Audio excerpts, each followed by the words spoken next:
It's time for another full version of a user research interview. We are talking with Chadra Christiansen, dental assistant instructor at Mountain Land Technical College in Lehi, Utah, asking about her experience administering the program to dental assistant students and what some of the pain points and some of the gains are that she wants to realize. Hello, softwarepreneurs, and welcome back to Swattage, the Software Innovation Lab. If you're new here, my name is Dale Richards.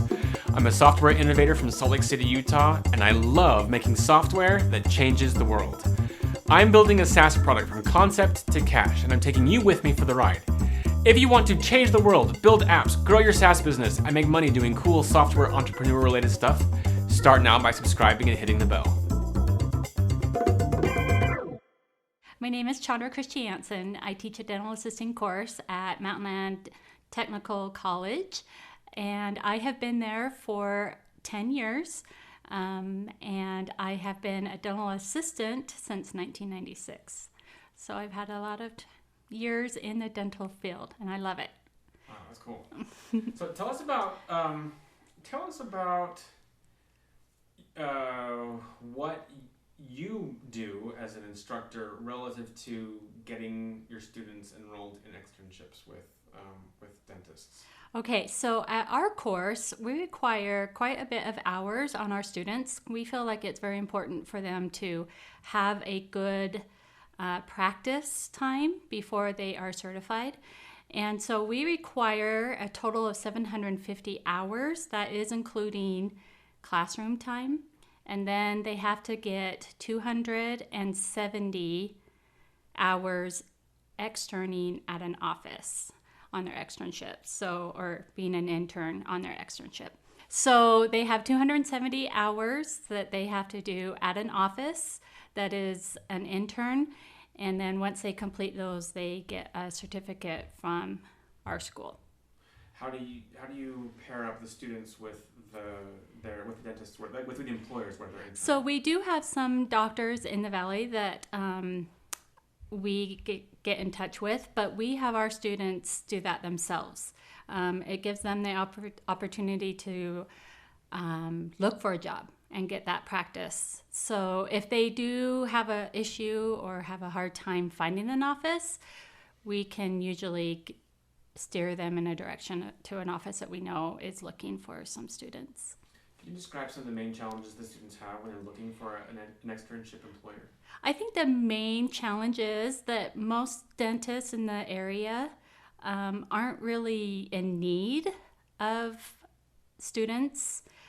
A lot of our students are having a problem with not getting any chairside assisting, so they are struggling to get the actual learning that they need.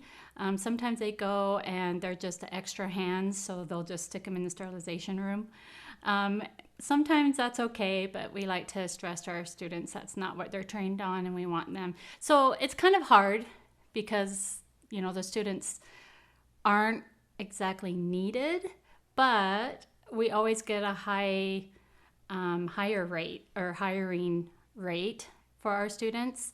It's usually above 95% that they get jobs doing their internship, and then they get offered a job. So it's hard for them to just get in the door and let the other assistants allow the students to come in and basically help with their job. It's hard for them to get that position. Does the college... college... Does that make sense? Yeah. Okay.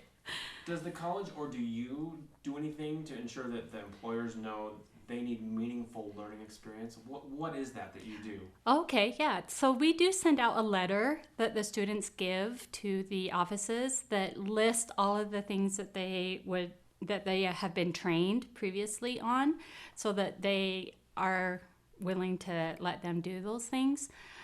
So that helps, I think, for the office to know what things that they are trained on and what things they can do. But that's pretty much yeah. And we keep a pretty close contact with the offices. I'm required every summer to go to the offices and see how the students are doing and ask the doctors if there's any questions or anything that we can help with on our end. So we do keep a pretty close relationship. You personally visit all these employers? I do. And what's the farthest you've had to travel in order to check in with one of these employers? I actually have had to travel to Sandy. That was probably the furthest away. Okay. So it was not too bad. And then south, I've gone to Spanish Fork. So anywhere in those areas. Can you tell me about the process of getting feedback from the employers once the student is placed in the externship? Yeah. So after 90 hours of the student being in the office, we like to ask the office to fill out an evaluation that we've created. And so they go through and they rate the students on several different tasks and abilities that they have. And then they mail that back to us so we can get an evaluation of how each one is doing. And Is it on paper or is that in it is on paper. They could do it online too, but right now it's on paper. They just print it. So when I spoke with Holly, she said that everything was being done on SurveyMonkey. So help me understand when that may or may not be happening on paper versus electronically. Okay, so SurveyMonkey we have not perfected yet.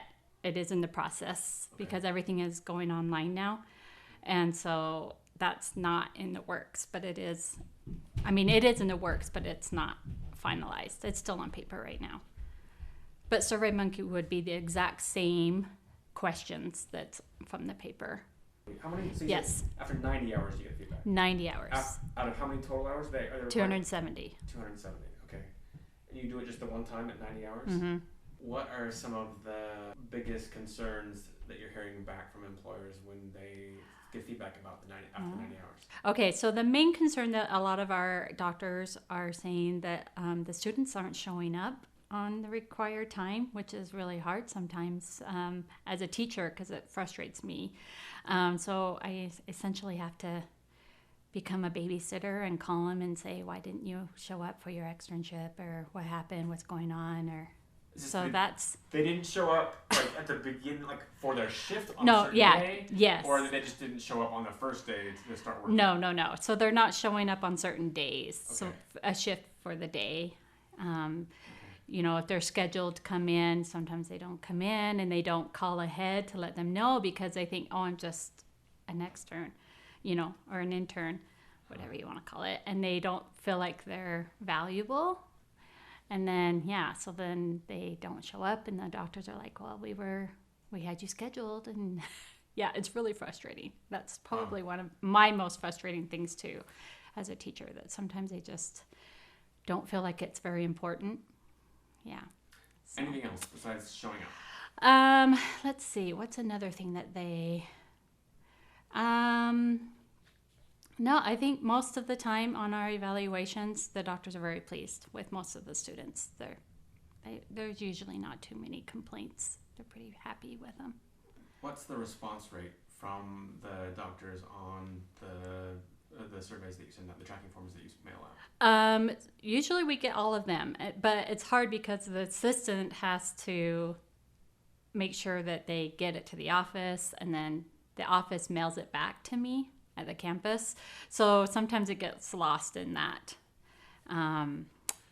line of delivery. So help me out with the line delivery. So you give the form to the student. The student then takes the form and hands it to the doctor. The doctor fills it out, and then someone in the staff there mails it back to you. Yes.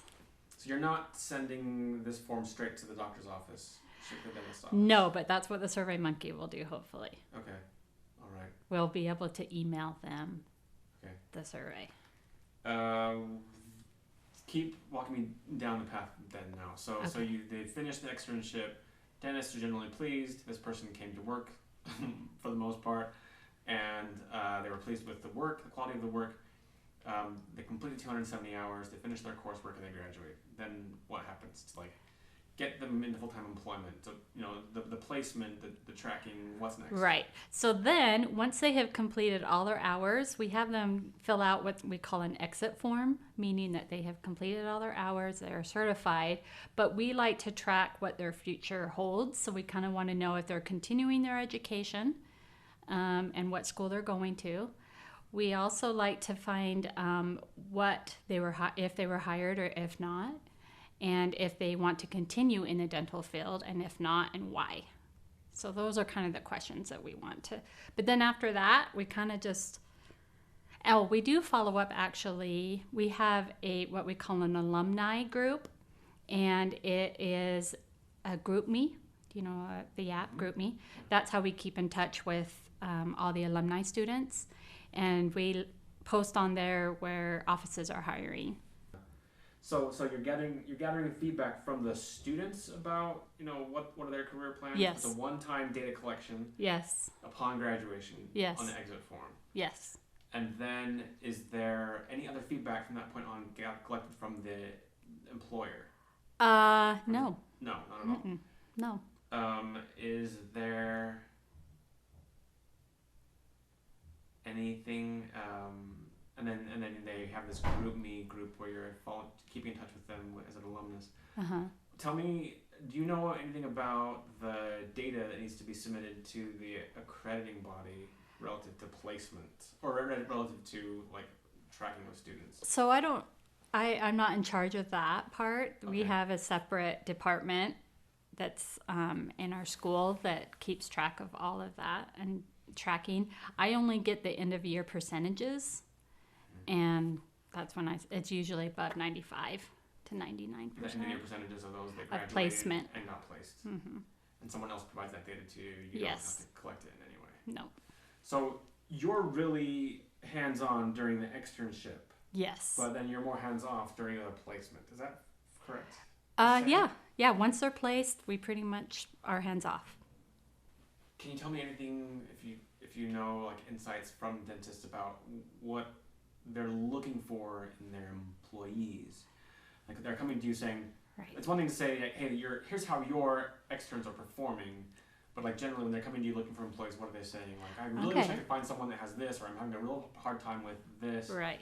Okay, so every year we have a board meeting of dentists that meet with all the instructors, and there's about 6 that normally come. Sometimes we get more than that. And the things that they're voicing at those board meetings is they want assistants who are committed. It's hard because a lot of their assistants are younger, and so they're just getting out of high school. My students most of them are 18, like 17, turning 18. And so they're right in the middle of going to college. And here in Utah, they're getting families and husbands and, all those fun things. So it's hard for, I think, a lot of the doctors because the assistants are younger, and it's kind of a revolving field where they're leaving for a short time to have a family and then they're coming back. You know what I'm saying? Yeah. So I think that would be one of their main concerns is it's hard for them to find an assistant who is going to stay long term. Or here's another issue is they'll get a wonderful assistant and they really love them, and then they go off to hygiene school. But then sometimes they come back as a hygienist for the doctor, right? But yeah, so they're pursuing other things or continuing their education or families, things like that. So it's just a very hard career to be in that seems to be stable. Right. Yeah. Can you tell me what you know about hygiene school? That's outside of MTech. It is outside of MTech. So basically, and there are 2 different fields. There's dental assistants and a hygienist. The hygienist does, basically the difference between the 2 is a hygienist can use the sharp instruments that clean under the gums. Okay. An assistant cannot do that because you can cause permanent damage. So they have to have extra training on how to do those cleanings. Also, a hygienist can do injections. An assistant cannot. The assistant is always there with the doctor, with the dentist. Yes, but there's also assistants for hygienists too. Okay, you so can do both. I could be an assistant to hygienist, handling the hygienist instruments and things like that. Okay. Yep. So I feel like we're doing enough to nudge them in the right direction, but I don't want to give them a disservice by doing it all for them. When they finish their externship and they're looking for a full-time placement, how many of them are being placed with with the office where they externed, and how many of them are looking somewhere else? So this year it's been different because of COVID, and a lot of the offices were closed, And so a lot of them are having a really hard time getting into the office in the first place. But I was really surprised because I have 23 students and not all of them are finished. I have about 8 who are totally done with all 270 hours, and 7 of them got hired.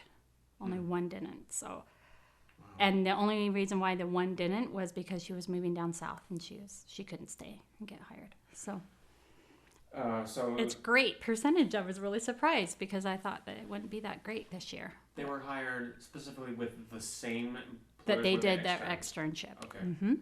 Yep. All right. So really, the point of selection or matchmaking that happens, even regarding full-time placement, usually happens at the beginning of the externship. It usually does. Okay. Yes. Yep. That's a really critical transaction then. It's for the students to find the right externship because it likely will be when they're going to be working full-time. Yeah. And they do switch a lot at the very beginning. There's very few who actually stay with the same doctor, though. And we start them on their externship back in November. So around November, December, January, they're trying to figure it all out. And some of them do switch offices because they just don't feel like it's a good fit. So we do see that. They switch offices because they don't feel like it's a good fit for the office where they're working right now. Right. Yeah. And what are the reasons for switching? Why is it not a good fit? I think a lot of it is maybe, I don't know. It could be several different things, but I think one of the things would be that they aren't able to get in the chair and assist the doctor. They're just kind of observing and watching. The staff is not letting them get in and do the work. Another reason would be maybe they just don't get along with the other assistants. It's a family unit in the dental office, and I think that sometimes they don't feel like they fit in, so they want to find an office where they would fit in and be able to get along with the assistants and the doctor. So it's really just a personality thing. Totally. Okay. Yeah. Have you had any discussion with doctors about soft skills, emotional intelligence skills coming from the students and how that helps or hurts them in their externship? So that's a really good question, actually, because they never say anything in the evaluation about that. But when I go to the office and they talk to me face to face, then they're more willing to open up and talk to me about, they're really quiet. They don't really get in and talk with our patients. They talk more about those soft skills with the patients and with the staff. But they don't ever think about that on the evaluation because the evaluation is more of their skills. Like, are they able to take a decent x-ray? Are they able to chart in the computer and all those things?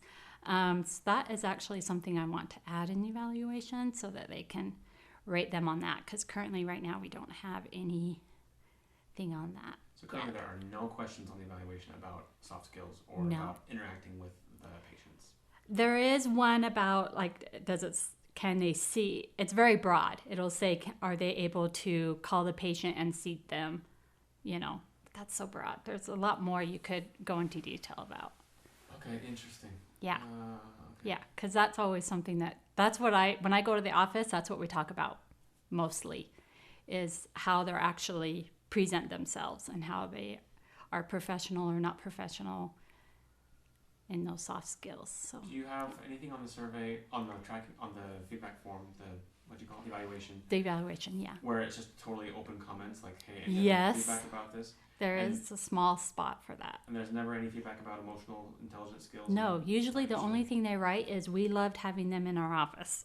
That is it. It's usually very open. Okay. Yeah, they usually don't write too much on there. Do you ever have a dentist come back and say, this extern really did not do a good job or really was a poor fit for these reasons? Like anyone if there's ever a total mismatch, like, hey, this is totally not working out for us? No, I don't think we've ever had anyone say, because usually they work that out before it gets to me. If it's, usually the doctor is pretty good at deciding whether they're a good fit or not, and they would just ask them, to maybe find another extern office. Okay. Any other pain points that you would like to see solved or addressed about your current role in general? That's a kind of broad question, but like you're trying to administer this program, you're trying to teach these students and really help them in their career and get them into the workforce. Anything from your perspective that you think maybe we haven't discussed that could be addressed or automated or somehow improved or solved using technology?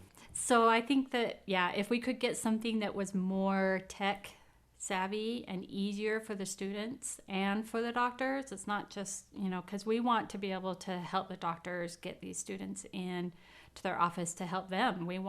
That's our goal too, is to not only get these students a job, but we want to help these doctors have a good staff. Tell me about the tools that you're using currently. So what kind of tools are you using to track your students? You probably have some kind of like attendance system or some kind of grading system. Do you have anything that you use to track who's working with which office? Like how is that administered? Okay, so when they start their externship, they have a module in Canvas. So they all have a Canvas course. Okay. So from August, when they start the course, until December, we're doing assignments. And in fact, after December, they're still doing assignments. They're still coming to class, but they're also trying to get their hours after class. So it's a little bit hard during the school year to get those, but around April is when they take their final. And then we excuse them to go and get their externship instead of coming to class. During that time, we have them fill out a paper, and they have to put in all the information of where they're at. They need to make a schedule with the office so that they're not just coming in whenever they want. They need to schedule a time on what days, and they fill out all that paperwork that tells us what office they're in, their phone number, who is the contact person in that office that we can talk to, because not always do we get to talk to the doctor because he's busy. So we'll talk to somebody else that would kind of give us some information and follow up on them. So this is their externship kind of initiation document where they're... Yeah, we call it the site information. The site information sheet. Mm-hmm. So what happens to that site information once it's recorded? So I file it in their charts. Each student has a chart that keeps track of where they're at. And then every month they fill out a calculation form. So they have a chart. And this yes. is like a paper file? So the one to do their hours? Is that what you're talking about? Sure. So they fill out the site information. Okay, yeah. Take it. Mm-hmm. You file that electronically? Or no. It's in a file right now. In a folder. Uh-huh. Okay, and it goes on in a filing cabinet somewhere. Yes. In a stack of drawers. Okay. Yes. And then you were saying that they track like their hours in a spreadsheet? Yes. So they're keeping track of the hours in a spreadsheet, and they have to share the spreadsheet with you? Yes. And what do you do with that data? You have to check to see if they're going to finish their hours on time? Yes. And then I double check and make sure that those are actually being done. So I call the office and just say, okay, they're working this many hours. Oh. Yeah. So you are validating with the doctor that the student says the student has reported this many hours. Is that true? Yes. The doctor has to say yes or no. Yes. Worst part. You do that. You have to follow up with that manually and kind of check out all those hours line by line in all of the spreadsheets. Uh-huh. Help me with that, seriously. Okay. All right. That is my main, it takes hours. And what's the reason for that? Like, what's the reason for that requirement? Is it because the accrediting body has to have you check that? They have to have proof. They have to have proof that the hours were completed. Mm-hmm. Thank you. That's really helpful to know. Okay. Yeah. So you're confirming each line in the spreadsheet that the student has worked that many hours. Mm-hmm. And then what happens to that data? You submit that to Holly? Like that goes to the VP of academics or what? So right now what I do, not all the teachers do this, but right now I print a hard copy and then I stick it in that same file that I put their site information in. Okay. And then after I do that, once they've completed all 270 hours, then I go into what we have a grading program that's called North Star. And I go into that and I have to submit their hours and grades. Their hours as part of the grade, like contributing to their overall grade. Yes. You have to submit the hours as the grade, as one of the components in their grade. Yes. Yep. Well, so the file's got their site information. It's got a hard copy of their hours that they completed. What else is in that paper file? All of their pass-offs that they are required to do by the state or by our school. So they have to have so many things that they pass off, like so many cleanings, so many x-rays. They have to be able to assist on a surgical extraction and assist on sutures, all of those kind of things. So there is a checkoff log as they go through, and I have to check those off. They pass them off to And you, so- the instructor? Or they pass Yeah, them off? usually that's done before they go on externship. So all of those things that they have passed off are completed and filed in that file before they go to their externship. Is that a single document, the checkoff log? Yeah, And is it managed on paper? it is. And then you enter the completion of those items into North Star as well? Those, no, we don't really we just keep that file in the paper file. Okay. So we don't really do anything with it after that. We just have to keep proof for when we are evaluated. We can show that the student completed all those. But I don't do anything with those after they've been Okay. signed off. Side that make sense? information, Yeah. checkoff log, Yes. hours from the externship. Yes. What else is in the file? What else is in that file? Oh, they're what are they called? The injections. Vaccines. Their vaccines. So they have to have, their hepatitis vaccination and also TB. What is that now? Tuberculosis checks. Okay, so the student actually has to have a record that they have received certain vaccinations before they go in to Yes. all these offices. Yeah. Most medical fields have to have that. So. Okay, so let's Okay. describe these. Okay, so this document is their benchmark competencies or their skills pass off. Okay. This is what they have to have done. That's the checkoff list. you Yeah, told me about. before they go on externship. So as a student, I want to be able to track passing off all my competencies, Yes. competencies, so that I can fulfill my skill requirement, my skill checkoff Right. requirement. And what we do for the students, so this is my copy, and they don't ever really see this throughout the year, but we give the students little cards. And each card, so see this says card 1, will have those pass-offs. Card 2 has those. So they keep track of those, and when they're done, when all those are checked off, they give me the blue card or Okay. the card that has all of those. And then I go to this paper and pass it off. Could I maybe at some point in the future get There's like like one of them. a blank version of some of these? Yeah.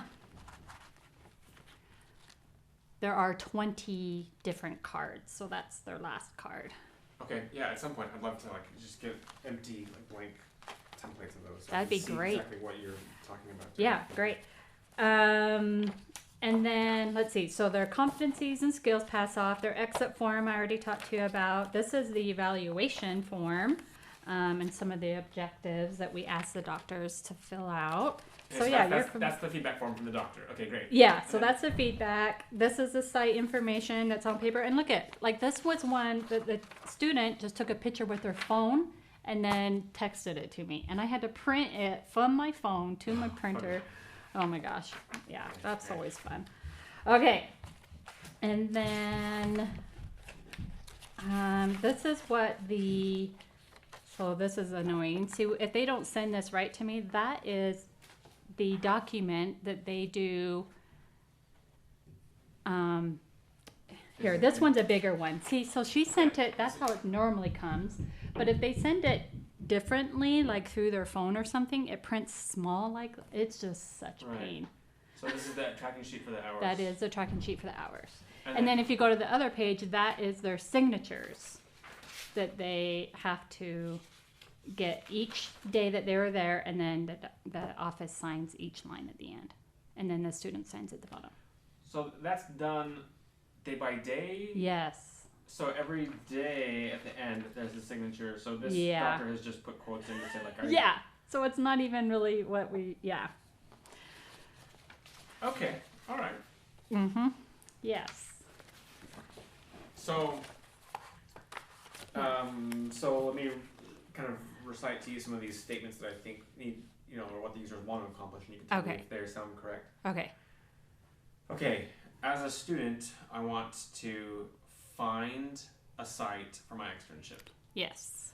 As a student, I want to enter the site information for the site for my externship. Yes. As a student, I want to record that I have worked a shift at my externship. Yes. As a student, I want to have the doctor or the doctor's staff sign off that I completed a shift at my externship. Yes. And then backtracking a little bit. As a student, I want to view all of the competencies required of me per card. Yeah. As a student, I want to pass off all the competencies so that my instructor can sign off that I've completed each of these competencies per card.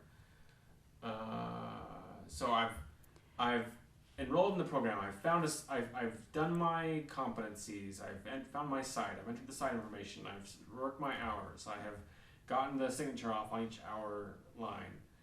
Then, as the program administrator, I want to be able to review and enter grades for that student.